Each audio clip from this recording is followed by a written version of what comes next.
Pues la discusión del proyecto de inclusión gira alrededor de las tensiones que hay entre la regulación internacional, como regulación del derecho económico, de los derechos humanos, también digamos de regulación digital y los derechos de los pueblos indígenas. Y la idea es que estas, digamos, dos formas de regulación no se excluyen, sino de buscarse la forma en que estos se complementen de tal forma que la experiencia, digamos, vital de los pueblos indígenas se vean reflejados en esta regulación general. En ese marco, lo que busca el proyecto, que es liderado en la Universidad de Laponia por mi colega Rosa Ballardini, acá en la Pontificia Universidad Católica del Perú por mi colega Giovanna Reyes Tagle y por los colegas en la Universidad de Helsinki. Lo que busca hacer este proyecto entonces es generar espacios de educación y discusión para que los derechos de los pueblos indígenas no sean excluyentes de la regulación internacional.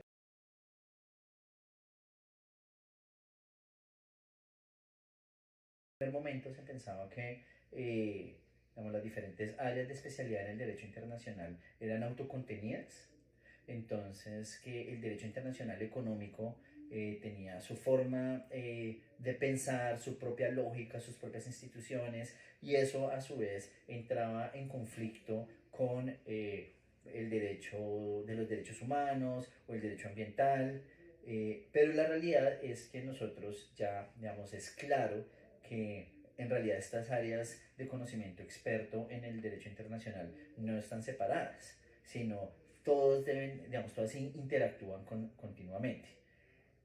En ese marco, digamos, el derecho internacional de los derechos humanos lo que hace es darnos dos cosas. De una parte, nos da una serie de valores que todos los regímenes internacionales deben respetar, la dignidad humana, la igualdad, una serie de valores entonces que son valores que no son instrumentales, y en esa medida entonces todos los derechos deben hacer valer o al menos respetar esos valores. Entonces, de una parte, el derecho a los derechos humanos introduce el razonamiento basado en valores a el derecho internacional como un todo. Hace eso de una parte. Y de otra parte, lo que hace el derecho internacional de los derechos humanos es también darnos una serie de herramientas de argumentación que sirven en otras áreas del derecho internacional. Como que, por ejemplo, el test de razonabilidad, el test de necesidad. Todos esos son vocabularios que vienen del derecho a los derechos humanos y que han sido adoptados en el derecho internacional de inversiones, en el derecho internacional económico como es aplicado por el órgano de solución de disputas de la Organización Mundial del Comercio.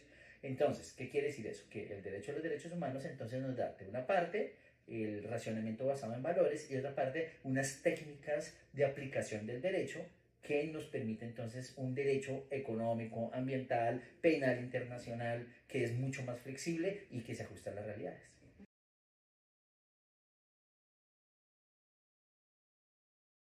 Numerosos, es decir, en primer momento, digamos, la Organización Mundial del Comercio no toma decisiones que afectan directamente a los pueblos indígenas, al menos eh, si se considera desde una aproximación tradicional el rol de la Organización Mundial del Comercio, pero cuando uno comienza a mirar en realidad los impactos de las reglas de la OMC, tienen unos impactos amplios.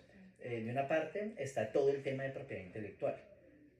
La Organización Mundial del Comercio, como ustedes saben, tiene uno de los tratados que administra la Organización Mundial del Comercio, es el ATPIC o el TRIPS en inglés, que regula los asuntos de propiedad intelectual relacionados con el comercio. Esas reglas de propiedad intelectual afectan el conocimiento tradicional de las comunidades indígenas. Tiene un impacto en ese conocimiento tradicional a través de la protección de la propiedad intelectual. Entonces ahí hay una conexión clara. Pero en general las disciplinas de la Organización Mundial del Comercio tienen un impacto en la habilidad que tiene el Estado, los estados, de tomar políticas públicas que pueden ser vistas como que distorsionan el comercio, es decir, que contrarían el derecho de la OMC, pero esas políticas públicas a su vez pueden beneficiar a las comunidades indígenas. Entonces, como en últimas, el derecho de la OMC en últimas es una pregunta sobre la relación apropiada del Estado y el mercado. Es de qué tanto puede intervenir el Estado en la economía. Y esa intervención del Estado en la economía protege los derechos de los pueblos indígenas, siempre puede haber una relación como potencial en términos de regulación con la OMC. Eso, entonces, en términos generales. Y en términos específicos, entonces, tenemos ciertas áreas, una de las cuales, como le mencioné, es propiedad intelectual, también obstáculos técnicos al comercio, también medidas sanitarias y fitosanitarias. Pero me parece que es importante verles en términos generales. Potencialmente siempre puede haber una tensión. No quiere decir necesariamente conflicto, pero siempre tenemos que mantener, digamos, el ojo abierto, digamos, para que no haya impactos no deseados de parte de la OMC en los pueblos indígenas.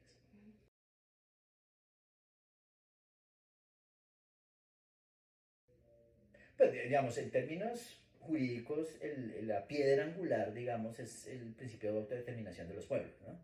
Digamos, el principio de autodeterminación de los pueblos tiene un origen postcolonial muy particular y ha migrado, digamos, a través del derecho a los derechos humanos a tomar unas formas muy particulares a través de la manifestación más técnica, digamos, de ciertos estándares, disciplinas y reglas del derecho de los derechos humanos. Pero en últimas, el principio de autodeterminación lo que hace es decir, acá hay unas identidades, acá hay unos intereses y unas formas particulares de gobierno que deben ser reconocidas y que deben administrarse de tal forma que, de nuevo, y este es el mensaje, digamos, central que estoy transmitiendo acá, de forma tal que no haya conflicto, sino haya complementariedad entre la protección de los derechos de los indígenas y los regímenes mayoritarios, sean estos derecho económico, derecho a los derechos humanos o el ejercicio de la soberanía estatal.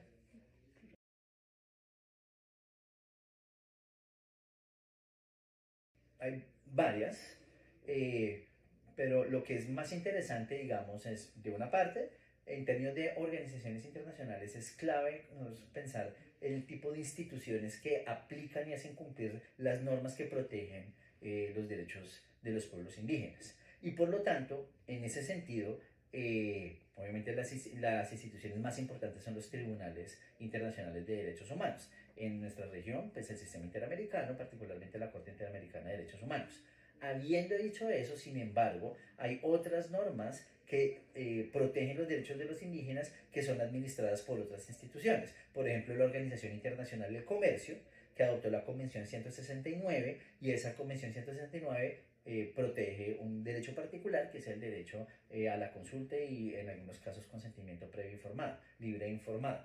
Y así también, por ejemplo, la Corte Penal Internacional, cuando ejerce su jurisdicción respecto a ciertos crímenes de guerra o ciertos crímenes de lesa humanidad que tienen que ver con la eliminación de un pueblo indígena, entonces en ese caso, para esa aplicación, la Corte Penal Internacional también es de fundamental importancia.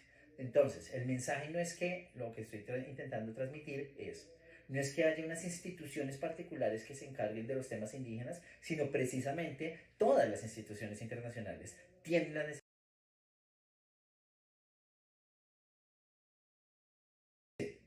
Entonces, digamos, la OMC tiene, hay una tensión, y eso es precisamente parte de lo que estamos trabajando con la profesora Reyes Tagle, aquí de la Pontificia Universidad Católica del Perú.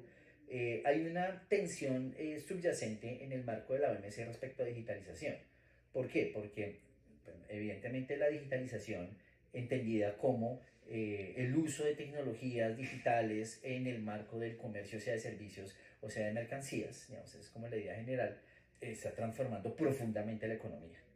Entonces todo está siendo cambiado por la digitalización, de una parte. Pero de otra parte, también ese cambio tan profundo ha resucitado ciertos intereses de los estados de impedir que haya una regulación, digamos, multilateral. Y precisamente la regulación multilateral es exactamente la gran apuesta de la Organización Mundial del Comercio. ¿Dónde radica la tensión central? En que por el momento tenemos tres modelos grandes de regulación. Tenemos el modelo de los Estados Unidos sobre digitalización, tenemos el modelo europeo, tenemos un incipiente modelo chino, digamos, de regulación de muchos de estos procesos de digitalización de la economía. Esos tres modelos de regulación a veces se complementan muy bien, a veces entran en conflicto. Y en ese marco, la OMC entra a buscar un acuerdo multilateral, pero estamos en un momento en el cual cada uno de estos estados, Estados Unidos, la Unión Europea y China, están diciendo por el momento, bueno, sigamos por el lado de la OMC, pero la realidad es que idealmente lo que sería ideal es que todo el mundo aplique mi regla. Y por lo tanto, en este momento en el que estamos, la OMC está intentando abrir un espacio para regulación multilateral y cada uno de los estados está intentando expandir la aplicación extraterritorial de sus propias reglas nacionales.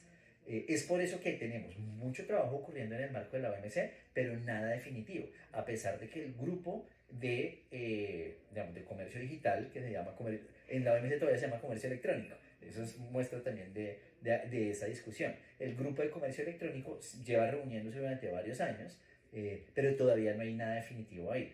Pero no es por falta de competencia, no es por falta de expertise en el marco de la OMC, sino porque precisamente porque el proceso de digitalización es tan transformador, tan disruptivo del capitalismo global, que la OMC está en ese momento de tensión. Muchas gracias por su respuesta. La OMC tiene, es decir, en efecto la OMC no tuvo unos buenos años.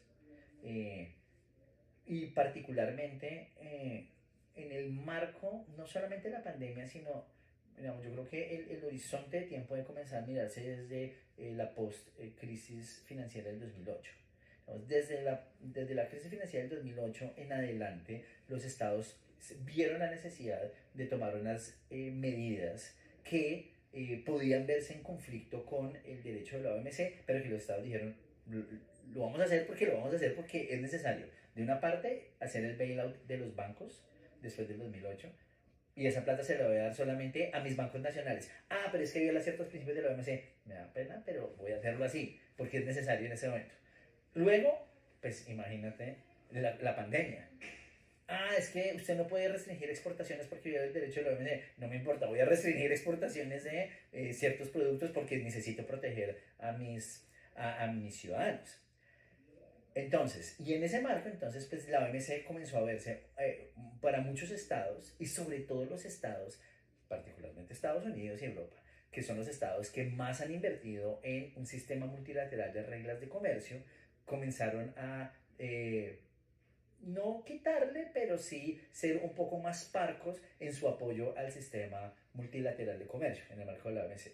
Si a eso le sumas, de otra parte, que muchos estados, particularmente en el Pacífico, hicieron una apuesta grande por los llamados mega regionales, mega acuerdos regionales, como la Alianza Pacífico, el TCCPIP, bueno, una cantidad de acuerdos que cubren un volumen enorme de comercio a través de reglas que no son aplicadas por la OMC. Entonces, ¿qué tenemos? Tenemos estados que consideran que es necesaria una intervención muy fuerte en la economía para reaccionar a una crisis financiera o reaccionar a una amenaza tan grande como la pandemia, de una parte. Más una apuesta de desarrollo económico regional que necesariamente entra en tensión con el sistema multilateral, necesariamente. Segundo. Y tercero, hay, como tú bien lo dices, una serie de gobiernos como Trump, como Bolsonaro, como en cierto momento, que consideran que es de ingenuos un sistema de regulación, de reglas internacionales de comercio, sino que lo que debe hacerse valer es el poder económico y el poder militar eventualmente, pero sobre todo el poder económico. Y que ven el comercio internacional como una suma cero. Y eso es típico de este tipo de políticos. Donald Trump veía el comercio como una suma cero. Si yo no debo exportar tanto para allá, yo lo que quiero, perdón, yo no debo importar tanto de ellos, yo lo que quiero es exportar más. Si yo estoy importando menos de lo que exporto, estoy perdiendo. Entonces, esa combinación entre esas tres variables hacen en efecto que una organización como la OMC comience a perder su influencia. Pero a mí me parece que bajo la dirección actual de la directora general se está dando una transformación que está recuperando la relevancia de la OMC. Y se está dando una transformación alrededor de dos temas en particular que yo creo que son fundamentales y que van a mostrar, en mi opinión, la relevancia de la OMC. Uno, comercio verde, transiciones energéticas. Y dos, igualdad e inclusión. El comercio como herramienta de igualdad e inclusión. la directora general actualmente está impulsando esas dos, si se quiere, esas dos agendas, y eso probablemente resucite la relevancia de la OMC aún en un contexto adverso como el que estaba describiendo.